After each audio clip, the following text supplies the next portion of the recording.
Here we go. You're in the first session, which in your program is called the Introduction to Academic Planning and Using the Arts and Science Calendar. We've divided this into two sessions, and my slides look different from everybody else's, but that's the way it goes. This one will take about 20-25 minutes to talk about the first half, and what I want to talk about in this first part is basically your experience of Innis College in the Faculty of Arts and Science at University of Toronto. Then I've got a little bit of information on basically your experience as an undergraduate student within the Faculty of Arts and Science.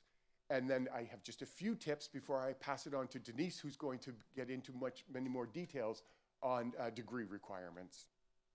So I will start by saying that when you joined the University of Toronto, you, as you know, joined a very large academic community of learning and research.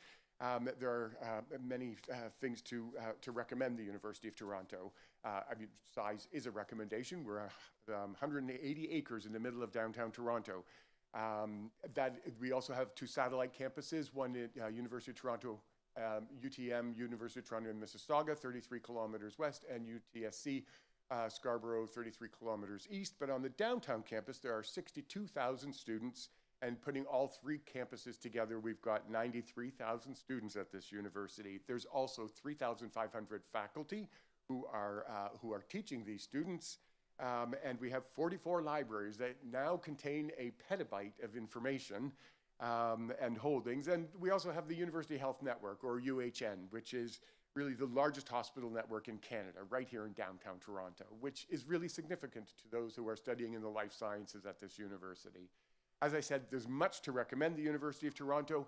Today and in the days and the years ahead, you're going to learn more and more about what it is at this university that is uniquely appealing to you, because this university is something different for everyone. And the more information that you can collect starting this morning, the more you can make this your own experience. Within the Faculty of Arts and Science, Innis is one of 7 colleges. Again, you know this. Innis and Trinity happen to be the 2 smaller colleges of the 7.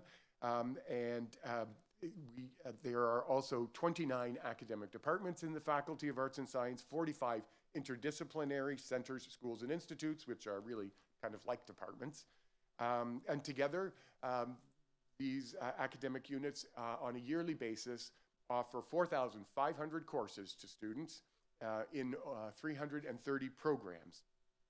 And we do that for 28,000 students each year in the Faculty of Arts and Science.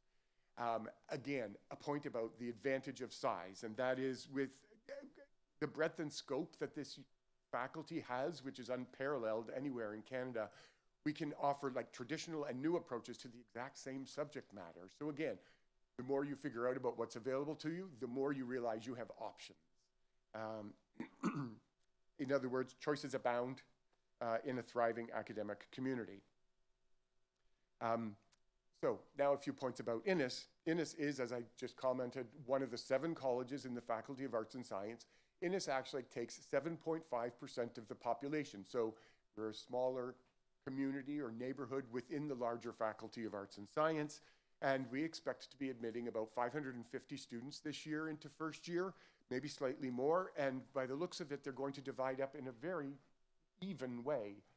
As you can see from the table or the pie, 46% of our students are Canadian citizens this year by the looks of it, and 46% are international students coming here on a study permit, and that leaves 8% who are permanent residents.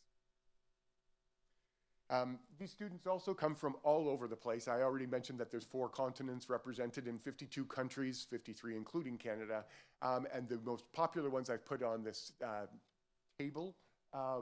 So you can see that we have a number of students coming from China, India, United States, South Korea, Hong Kong, on down. But 52 countries is more than we've ever had before. We typically have about 32. So that's a lot of variety. So basically what I've communicated so far, I hope, is that you've joined a large academic community at the University of Toronto, and that the Faculty of Arts and Science that has, have I said it enough times, a lot of choice. Perhaps you know exactly what it is that you want to study, and perhaps you're trying out various areas of interest and have not come with any particular desire to study anything exactly. regardless of your approach to university, we know that you've come here to learn and to apply that learning, and know that you are not doing this degree alone. You've joined a supportive academic community at Innis that wants you to succeed. A little about that supportive academic community. There's a lot of good advice at Innis and around the university. And as was already pointed out this morning by Ray, you're sitting next to other first-year students that you can learn from. You will meet upper-year students at lunch today and in the afternoon and through your time here. There are mentors, there are dons, there are professors at Innis as well as around the university who are happy to be talking with students. I mean, they are teaching at this university because they want to educate students and talk with you. And then we also have a number of specialized services which can also offer help. But I do really want to stress, also online services and resources. And the website, there was a time where it was quite confusing to try and access information at the university, but I think that the websites are a little more intuitive, and Google always helps. But Innis actually hosts two things on the web. One, we host something called Ask a Student, which some of you in the room may have used already. It's students advising students or offering help to students. We've been doing this now for 2 decades. With the University of Toronto URL, but hosted here at Innis. And we also host something called Fast Forward. And Fast Forward is a web tool with hundreds of alumni loaded into it. And they share what they did as students inside and outside the classroom and what they are doing now. Anyway, it's important to reach out and collect information and study it, just as you would if you were doing a research paper, and figure out its reliability before making a decision. And the Innis Registrar's Office can certainly help with that. So the Innis Registrar's Office focuses, as I said already when I was introducing our staff, we focus on providing one-to-one advising in the Registrar's Office. And we do that for all Innis students, not just first years, of course. Our appointments often focus on the topics on the screen. So courses and program selection, academic interests and aptitude, academic difficulties and solutions for students, sometimes personal motivation for study. We also talk about scholarships, awards, and financial aid, experiential learning opportunities, which I'm going to say a few more words about in a bit, and further professional or graduate study and careers. We meet over half of the Innis population every year in appointments because they reach out and book an appointment with us. Used to be in person, but it can also be online just as easily. And we also answer about 5,000 emails from students annually. And so we provide the assistance, but we are also perfectly capable of referring students to other help around the university, the services and people at U of T and beyond who can help out as well. So the questions that you may have in the first few months or weeks or days might be things like strategizing for choosing courses and programs. But, I mean, we have a session right after this one on this topic, but you'll be given a lot of information. We don't expect you to have taken it all in, and we know that you'll have individual questions. We're here for that. We also help students iron out the academic, financial, and administrative details of registration, so we do that a lot in September. We help students throughout the year adjust to new learning styles, juggle personal and work priorities with their school. And at whatever point in your undergraduate career, you may be wondering what it is that you're going to do with a degree. And we also sit down and talk with a lot of students on this topic. So basically, we would like you to know that we are a reliable first stop for accurate information and sound advice in, as I've said already, an atmosphere of trust, confidentiality, and comfort. And know that equity, diversity, accessibility, and Indigenous reconciliation are fundamental values at Innis as well as at the University of Toronto. And these values are supported by policies and resources for an inclusive environment and one that actively works against discrimination. So, that reliable first stop, I introduced the staff already. We have Jack, our frontline advisor, and then we have Claudia, Denise, and Daniela, who are the associate registrars, and we are all custodians of a lot of information about registration and enrollment, fees and funding, rules and regulations, petitions and appeals, and basically the undergraduate experience from the time you come in through to the time you graduate and beyond. I'd like to just say that with our accumulated experience of student matters and of arts and sciences minutiae and of U of T, we can offer you objective, personalized advice and help you create opportunities to excel. So, if at any point you are feeling restless about any matters of being a student, your registrar's office is a good first point of contact. more widely than the registrar's office, Innis offers all sorts of one-to-one academic help. So we have a writing center, and we have a learning strategist, and we have a librarian who you're going to meet this afternoon, and we have a career educator, and we have Sana, who's still here in the room, our community wellness advisor, and we have an accessibility advisor with us. You've heard a bit already from Steve about the Office of Student Life. They offer extensive programming, including, but far from limited to, the Innis Insiders e-mentorship, which you're already all a part of, the Innis Cultural Connections, and an alumni mentoring program. Beyond Innis, there's also supports. And in the Faculty of Arts and Science, one very helpful support that I would draw your attention to is the Sidney Smith Commons. Sidney Smith Commons is a place, but it's also an online it has an online presence. They're offering the Arrive Ready, which you, I think, got messages about just this week, if not last week, about the Arrive Ready program, a set of courses that are available to students that you can participate in remotely. There's also, once school starts, there's Meet to Complete, where students get together to work on homework. There's also recognized study groups, where students within a particular class will get together. These are also organized by Sid Smith. Sidney Smith is a building a little bit south of here that basically houses a lot of arts and science programs and the Office of the Faculty Registrar and decanal types. Online learning tools are also available through the Sidney Smith Commons. There's a program toolkit, which is really quite helpful, and also exam toolkit, timely and helpful, and videos by students, always fun to watch. So also, every academic department at this university in the faculty is available to answer questions. For anyone who has any. And along with these academic supports, there are many co-curricular supports you are going to hear more about again this afternoon, including Hart House and the Athletic Center, but also many clubs and organizations. I do want to draw your attention to just one other support at the university. There are many, but I do want to point out that the University of Toronto My Student Support Program, or My SSP, is something that we introduced at the university a couple of years ago, which is, has proven very, very helpful, not just during a pandemic, but even before then, and it will continue to be helpful.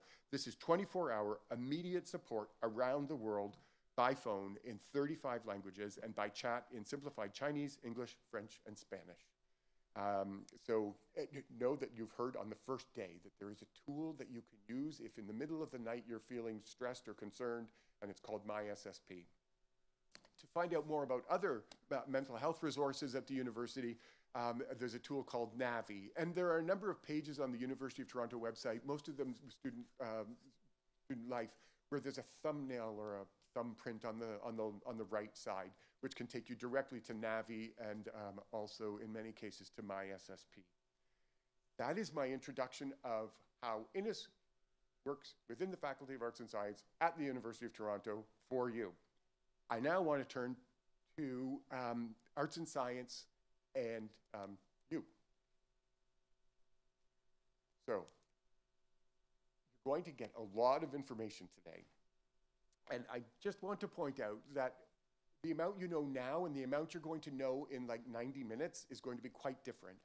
So please don't be alarmed when you hear things like, you know, it can get a little bit confusing. We have a lot of acronyms at this university. And sometimes students, like if I asked you to fill out a survey right now about how you felt about course selection, you might not have a lot of positive things to say. But we really are hoping that even after these 90 minutes of information sharing, it will, as some people say, it's a lot of information to share with you. But I just want you to know, don't feel alarmed at any point. But things like, so there are these synonyms. So sometimes we say 100 series, sometimes we say 100 levels, sometimes we say first year courses, it's all the same. Sometimes we say arts and science or A&S, and sometimes you see FAS, which is also Faculty of Arts and Science. Charlie, the principal, already referred to first year foundations, and you're going to hear a little bit more about this, but it can get confusing because there's first year foundations 1's programs, and then people will talk about 1 or 2 of the courses in the first year seminars, which are different things. So, great opportunities, not always super well communicated. Acorn is the student web service that you are going to be using to carry out all of your basic registrarial interactions. It's also sometimes called the SWS, and it's also sometimes called Rosie. Rosie happens to be the administrative side of the system, which we all work on. And so many administrators will just say Rosie and forget to say Acorn, even though it's been Acorn for a number of years. Cancel means drop. CR, NCR means CNC, which means credit, no credit. Fall winter session means the fall term plus the spring term, and the spring term is sometimes called the winter term. And the timetable is the same as the course listing, and get ready because we actually, there's the new timetable builder that we're using, but there's also this other thing called the timetable course listing in arts and science. There are also things that aren't quite the same. This, for instance, breadth requirement, it was over a decade ago that was a requirement, a degree requirement for the students who were here. Actually, it's closer to 2 decades ago. But the calendar still talks about distribution requirements, which you don't have to worry about because they don't apply to you, because you're dealing with breadth requirements and not distribution requirements. Credits are different from courses. One is a faculty, capital F, is like the Faculty of Arts and Science. Faculty, small f, is instructors. Canceling and dropping is actually different from withdrawing, which you will learn in the next 90 minutes. And that LWD is different from WDR, and a term is different from a session. So not that I've taught you anything, I've just prepared you for the fact that these things will be different, and don't be alarmed.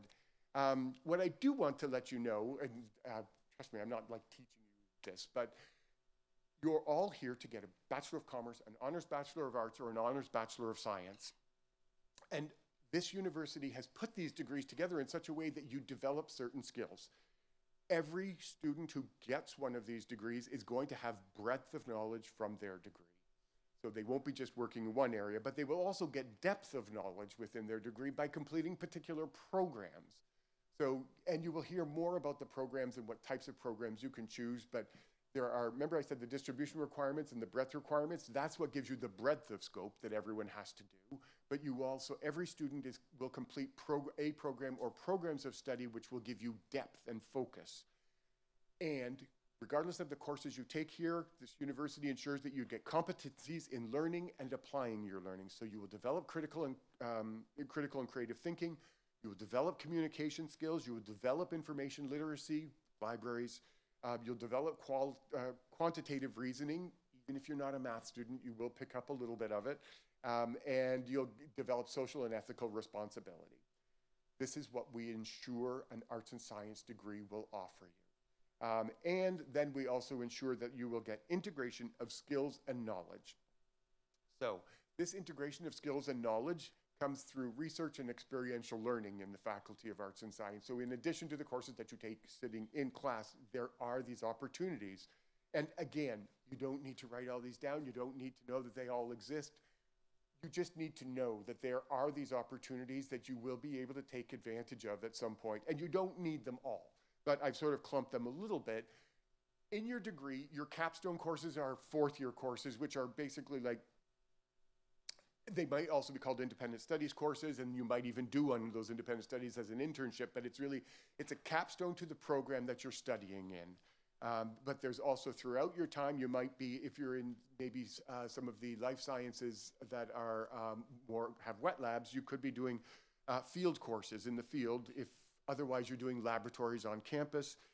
In the humanities and social sciences, like fine art, there are studios.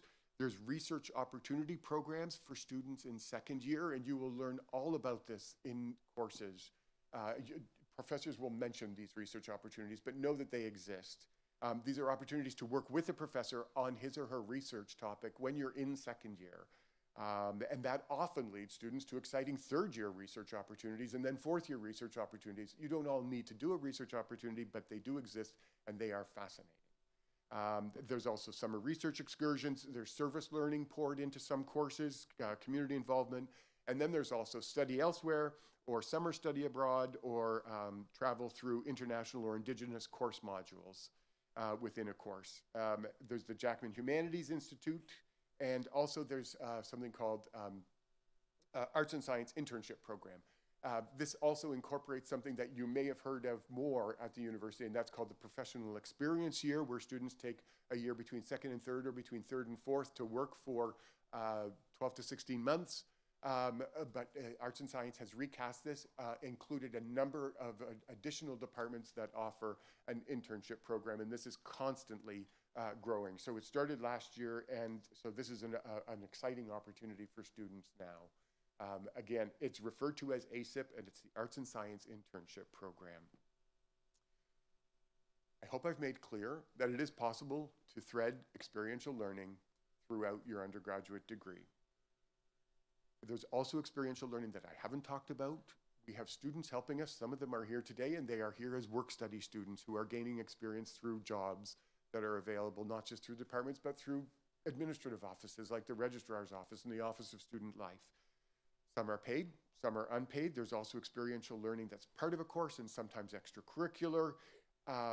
Some will prepare you for work, and some are more community-minded, and they can occur on campus or in Toronto or around the globe. Basically, I just wanted to say that whether they are related to your academic curriculum or they are extracurricular, these experiences can deepen your understanding of course content and perhaps focus your direction for life beyond your undergraduate years. Your experiential learning is governed largely by your interest and drive to get one. It's definitely not one size fits all. I really wanted to take an opportunity to tell you a little about experiential learning because you're going to hear a lot about the things that are pertinent to you immediately, but experiential learning is something that you'll want to know exists. I also want to reiterate that this university has breadth and scope that is unparalleled anywhere in Canada. And the choices and the terms used to describe them can initially be confusing, as I think I've made clear.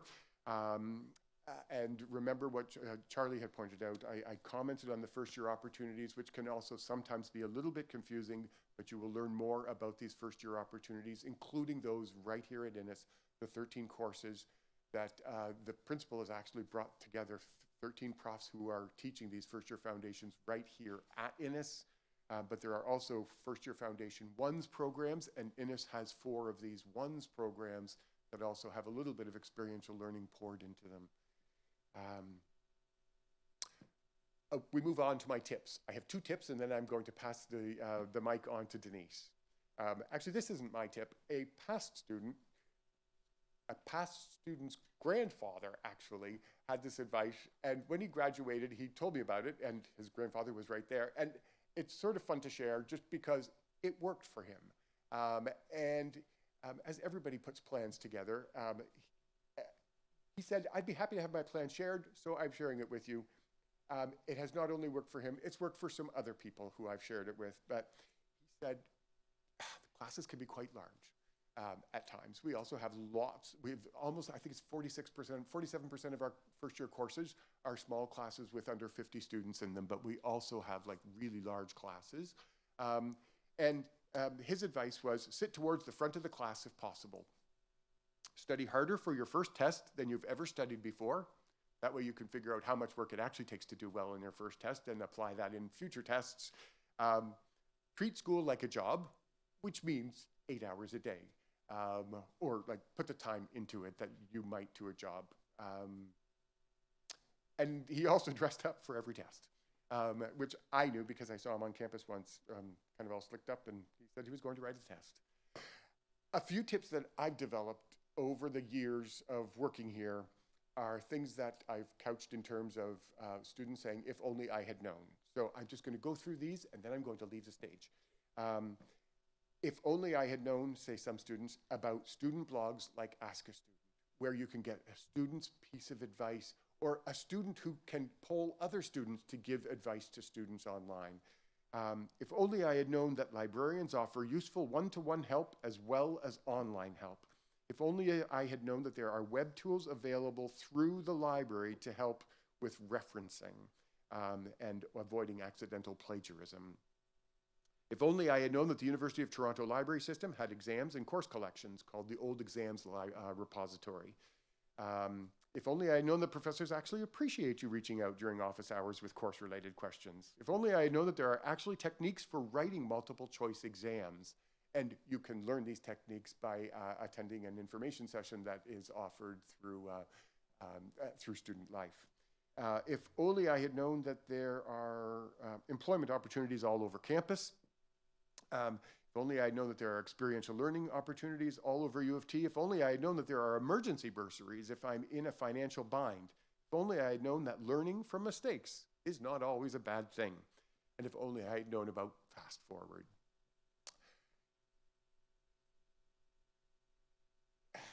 That is all from me. I'm going to pass it on to Denise. Thanks.